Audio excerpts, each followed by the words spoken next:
Good afternoon, friends. Thank you for being here today on a Saturday afternoon. As you know, we've just had the conclusion of the talks between visiting Prime Minister of Nepal, His Excellency Sher Bahadur Deuba, and Prime Minister Shri Narendra Modi. And to give us a sense of the talks as well as the overall visit, we have the privilege of having with us Foreign Secretary Sir Harshvardhan Shringla. We are also privileged to have with us today Ambassador of India to Nepal, Shri Vinay Quatra, as well as Anurag Srivastav, Joint Secretary looking after the Northern Division of the Ministry. Sir, I would like to hand over the floor to you for some comments. Namaskar and good afternoon. We're also very happy to have with us Master Quatra on this for the visit as well as on the briefing. First of all, thank you for joining us on the special briefing on the visit of the Honorable Prime Minister of Nepal to India. As you're aware, the Prime Minister of Nepal, His Excellency Mr. Sher Bahadur Deuba, is on an official visit to India. We have just concluded the bilateral engagement part of the visit. I would, of course, start by running you through the program, and after that give you a sense of the discussions and also talk of the outcomes of the visit. The Prime Minister of Nepal arrived here yesterday. This is his first bilateral visit abroad since he assumed office as Prime Minister in July last year. This is Prime Minister Deuba's landmark fifth visit to India in his capacity as Prime Minister. He has visited India during each of his previous terms, with his last such visit taking place in August 2017. You are aware that our relations with Nepal occupy a very special place in our neighborhood first policy. It is a unique relationship characterized by open borders and deep-rooted people-to-people contacts of kinship and culture, which has very few parallels in the world. Our bilateral relations span the entire gamut of political, security, development, partnership, capacity building, trade, culture, and of course people-to-people cooperation. This is therefore a very important bilateral visit, particularly since it is taking place after a relatively long period due to the disruptions caused by the COVID-19 pandemic. I must add here, though, that despite the pandemic, there have been regular meetings of various bilateral mechanisms. Trade and commerce has continued to flow. Flows have continued to take place across our borders, uninterrupted, and Indian-assisted projects in Nepal have also made steady progress. Prime Minister Deuba is accompanied by a high-level official delegation comprising several ministers, including the Minister of Foreign Affairs, Minister of Energy, Water Resources and Irrigation, Minister of Health and Population, and Minister of Agriculture and Livestock, and senior government officials, captains of industry, and representatives of chambers of commerce. In terms of major program elements, following Prime Minister Deuba's arrival yesterday, External Affairs Minister called on him last evening. The National Security Advisor called on Prime Minister Deuba this morning. This was followed by his visit to Rajghat to pay tribute to the father of the nation, Mahatma Gandhi. Thereafter, Prime Minister Deuba was received at Hyderabad House by the Honorable Prime Minister for talks. After the talks concluded, both Prime Ministers made their press statements, which I'm sure you would have followed. This is not the first contact between the two Prime Ministers after Prime Minister Deuba assumed office. The Prime Minister had made a congratulatory phone call to Prime Minister Deuba soon after he was sworn in on the 19th of July 2021. Both leaders had also met on the sidelines of the COP26 summit in Glasgow in November 2021. In the talks today, the two Prime Ministers held wide-ranging discussions marked by warmth and cordiality. The talks were positive, in-depth, and forward-looking. The two leaders reviewed the entire spectrum of the bilateral agenda between India and Nepal, covering political, economic, trade, energy, security, and developmental issues. Prime Minister Deuba thanked India for standing by Nepal during the COVID pandemic and supporting the country with the supply of essential vaccines, liquid medical oxygen, medicines, and medical equipment. He also expressed appreciation for the efforts to keep bilateral trade and supply chains running unhindered during the height of the pandemic. Prime Minister Dioba stated that his government attached the highest importance to further strengthening economic relations with India. He noted that economic development of Nepal was a priority for his government, and in this he sought support and cooperation from India as a close neighbor and a friend. Prime Minister Shri Narendra Modi reiterated that India would stand in support of Nepal's development and prosperity. He also assured Prime Minister Dioba that as Nepal's foremost development partner, India would continue to support the development priorities of Nepal to the best of its capacities. The most significant outcomes of the visit have been in the energy sector. During the discussions, both sides reached consensus on harvesting the huge opportunities for mutually beneficial collaboration in the power sector. This collaboration covers the entire spectrum from generation to transmission to power trade.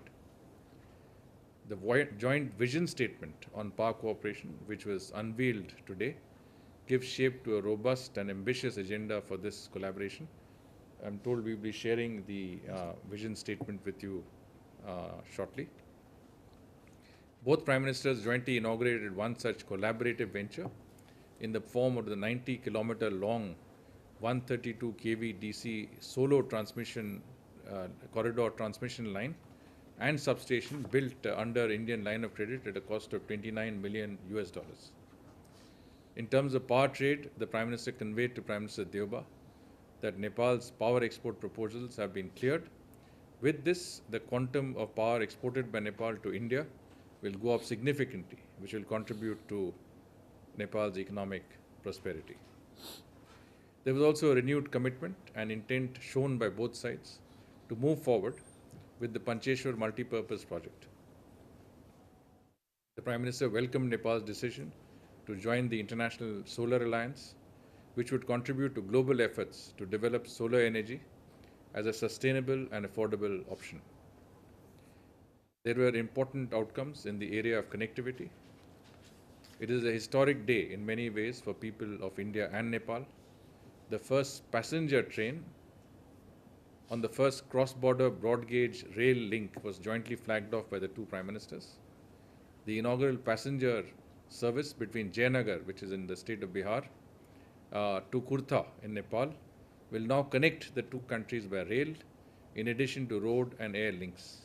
It will also fulfill a long-standing demand of the people on both sides of the border for resumption of cross-border passenger train services.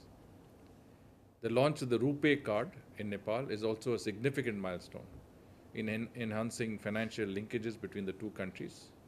With this launch, the domestic variant of RuPay card will work in about 1,400 POS machines in Nepal.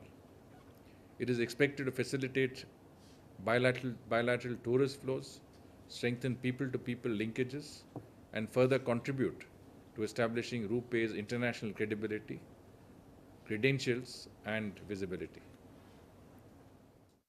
Both Prime Ministers also witnessed the progress in India's post-earthquake reconstruction efforts in Nepal, especially in the 132 health posts that are being constructed in the 10 districts of Nepal with a $50 million grant. This is part of India's $1 billion commitment to assist Nepal in its post-earthquake recovery. This follows the construction of 50,000 houses for those impacted by the earthquake in Nepal, a project which was completed in November 2021. Among the agreements exchanged in the presence of the two Prime Ministers, both sides concluded an MOU on technical cooperation in railways, which will focus on capacity building, logistics support, and training of Nepal's railway personnel. Indian Oil Corporation and Nepal Oil Corporation have signed two MOUs, one for the renewal of the supply of petroleum products for a period of 5 years, and another for sharing technical expertise. Both Prime Ministers expressed satisfaction over the substantial set of outcomes from the visit. There was a sense that the extensive discussions between the two leaders have provided a high-level direction and shaped a robust and forward-looking bilateral agenda in diverse sectors, particularly in the areas of energy and connectivity. Prime Minister Deoba extended an invitation to the Prime Minister to visit Nepal at a mutually convenient date. Prime Minister Deoba leaves for Varanasi early tomorrow morning. Varanasi, as you would be aware, is a city that symbolizes the deep religious and cultural connect between our two countries. He will be accompanied by the Honorable Chief Minister of Uttar Pradesh for this leg of the visit. I will stop here and take a few questions. Thank you, sir. Thank you for the detailed overview. Before the ground rules, please introduce yourself and your organizations. I saw a few hands already. Why don't I start with you here? Sir मैं मनीष हूँ TV9 Bharatvarsh से। आज हम लोगों ने देखा कि prime minister Deuba की जो प्रेस स्टेटमेंट का जो लास्ट हिस्सा था, जिसमें वो कह रहे थे कि प्राइम मिनिस्टर मोदी के साथ हमने बॉर्डर इशू भी डिस्कस किया है, अगर उसके बारे में थोड़ा सा आप शेयर कर सकें। और क्या ये सेंस हम समझ सकते हैं कि प्राइम मिनिस्टर ओली के समय जो हमें टेंशन देखने को मिल रहा था, क्या वो थोड़ा सा यहाँ पर मतलब मॉडरेट हुआ है, ईजी हुआ है? Siddhant? So Siddhant from Beyond, connectivity is an important element of the relationship. Any update on the Kathmandu-Raxaul railway connect? If you can give us any details on that. Akhilesh? Sir मैं अखिलेश सुमन हूँ संसद TV से। Bihar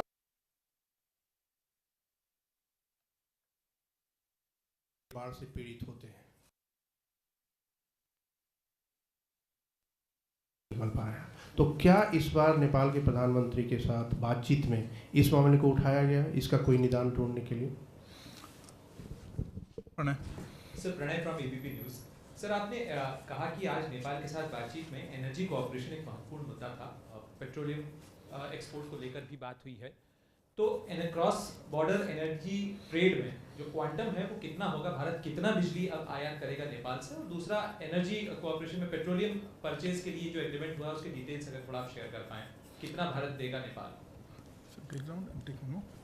Maybe one question here, please. I'll come back. Sir मैं कविता हूँ Haribhoomi newspaper से। Sir आपने security की बात की, तो मैं ये पूछना चाहती थी कि जैसे प्राइम मिनिस्टर मोदी और प्राइम मिनिस्टर के बीच में, नेपाल प्राइम मिनिस्टर के बीच में बायलैटरल टॉक्स हुआ, उसमें जो बाउंड्री डिस्प्यूट से रिलेटेड इश्यूज़ है, जैसे डिपू लेक, कालापानी, लिम्पियाधुरा, जिनको लेकर के फॉर्मर नेपाल प्राइम मिनिस्टर ने काफ़ी डिस्प्यूट भी रहा दोनों देशों के बीच में, ये इशू को स्पेसिफिकली प्राइम मिनिस्टर मोदी ने उठाया, उस पर किस तरह का रिस्पॉन्स इस बार नेपाल के जो नए प्रधानमंत्री हैं उनका रहा है?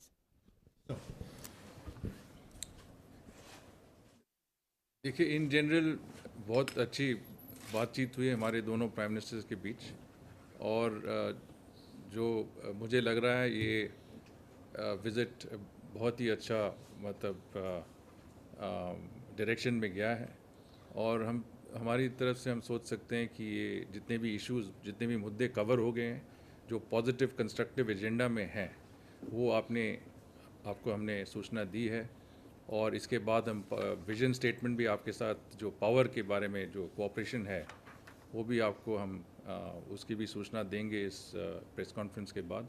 तो आप देखेंगे कि बहुत सारे इश्यूज जो कवर हो गए हैं, जो दोनों हमारे देशों की जो जनता है उनकी बेनिफिट के लिए, तो इसमें काफ़ी लाभ होंगे, काफ़ी लाभ होगा दोनों मतलब हमारे पॉपुलेशंस को।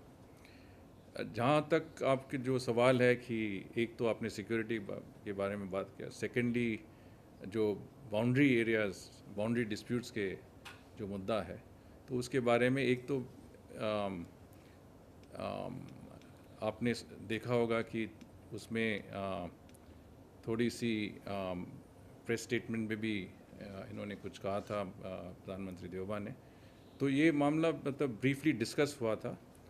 और मैं थोड़ा सा इंग्लिश में आपको एक्सप्लेन करूँगा। There was a general understanding that both sides needed to address this in a responsible manner through discussion and dialogue in the spirit of our close and friendly relations, and that politicisation of such issues need to be avoided. So in general, as you can see, the issue of I think whether you can say security, whether you can talk about border issues, boundary issues, that involved a very brief discussion, and essentially I think there was a sense that we should address it through discussion and dialogue. I think on the Kathmandu-Raxaul rail link, I think both Prime Ministers expressed satisfaction over the progress made, in particular the DPR that is being is underway. I think has also made good progress, and we do believe that this rail link between Raxaul and Kathmandu will, in many senses, be a game changer in the connectivity aspect of the relationship. As I said, the detailed survey is underway, and I think that should also be making good progress. On flood control issues, I think Suman ji आपने ये प्रश्न पूछा था कि दोनों देशों के बीच बाढ़ होते रहते हैं, इसमें क्या, तो इसकी भी चर्चा हुई थी in the context of harnessing water resources for mutual benefit, and in terms of power generation, irrigation, flood control के बारे में आप और इसमें bilateral mechanisms हैं जो पहले भी थे, और ये mechanisms को मतलब ये mechanisms अभी भी on है, और इनको activate करके कैसे हम इन issues को deal कर सकते हैं, इसके बारे में भी थोड़ी सी discussion हुई थी, और positive way में देखा गया कि harnessing water resources in a positive way, जैसे कि flood control तो है ही, but also power transmission, कैसे hydroelectric potential को हम इस्तेमाल करेंगे. इसके अलावा आपके प्रणय कोई डिटेल मांग रहे थे पेट्रोलियम वाला, वो तो हम बाद में दे देंगे सर, और एनर्जी कितना, ऊर्जा कितना.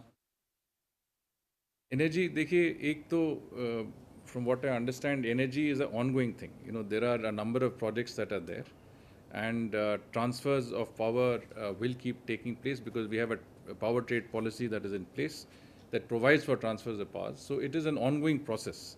We don't want to put a specific figure on it, but I think what we can say is that this is definitely a very, very positive trend, that power being developed in Nepal, in various projects in Nepal, and many of these involve Indian companies, Indian investments. That power is coming into India now in a bigger way, and our sense is that in this particular year, and the Master will bear me out on that, the amount of power that will come in to India from Nepal will be significantly enhanced over the previous year. So what I'm trying to say is that there is a great deal of progress in this paradigm of power projects with Indian investments, Indian involvement, but where both countries will benefit greatly, because Nepal will export power to India, and Nepal will also benefit from that export of power, and we will also benefit because we require power. So that is a very, very positive development. Thank you. Next round of questions, let's take one more round. Yeah, Meghna, please. Sir, Meghna Dev from DD News. I wanted to ask if were there discussions on the Pashupatinath riverfront development project, and if there is any progress on that, or also on the Pancheshwar multipurpose project. So, in these two questions. Okay, please. Rekha Dikshit from the Week magazine. So coming back to the border issue, you said that they've agreed not to politicize the matter, but the fact remains that they've made a constitutional amendment, they've changed the map officially. How does one resolve an issue like this? Will it not continue? I mean, Nepal will have to redo all those, for us to come to some kind of agreement, which they may not be amenable to. So what's the way forward on that? Anyone? Okay. Yeah. Okay, that's the last one. Just. Thank you. Rajesh Mishra, Kantipur media group से, काठमांडू से. मेरा प्रश्न है sir कि पंचेश्वर परियोजना बहुत पुराना परियोजना है, क्या इस मीटिंग के बाद उसकी गति में, काम की गति में तीव्रता आने की उम्मीद की जा सकती है? Thank you. So let me start with the question that I had answered earlier about the boundary issue, and in particular you're talking about the politicization or the fact that the two sides have decided that given our close and friendly relations that we do not politicize such issues. The point is that between any two neighboring countries, there are a number of issues that are always on the table. You can take any two neighbors and you will always have some issues that are outstanding. And I think what is important between two close and friendly neighbors is that you have the ability to sit down, discuss, and sort out these issues in a manner that is obviously satisfactory to both sides, and one that takes into account the facts of the matter and everything that is concerned with those issues. We have done that. You've seen that we have sorted out land as well as maritime boundary with Bangladesh, for example, and that is sorted out in a very amicable manner. We had mechanisms for it. Similarly, with Nepal also, we have several mechanisms that discuss issues that involve both our countries. And we will certainly, what we are saying is that the two sides have basically had a brief discussion and generally felt that in order to start addressing this issue, we need to have dialogue and discussion in a responsible manner. And that's something that we will certainly engage in. And we have no doubt that between two close and friendly countries, we will find the way to surmount these issues. On the Pashupati Nath river development project, I think there was generally a review of the river cooperation, or let's say, water cooperation areas. There was satisfaction with the progress on many of these areas, including the Pashupati Nath river development project. As far as we are concerned, we have reiterated our support to take forward any of these projects involving development and growth of Nepal in a manner that we have done in the past, which means that we will be supportive. As far as Pancheshwar is concerned, similarly, I think there was a sense that these are projects that have the potential to benefit both our people, both our countries, and we should take them forward. So I'm saying in general terms, there was a good discussion on these issues, and I think we came away feeling that there was a good sense of how to move forward. Thank you for your comments, sir. Also like to thank Ambassador Vinay Quatra for his presence, as well as Janurag Srivastav, JS North, for being here. Thank you all, friends, for joining us. Namaste.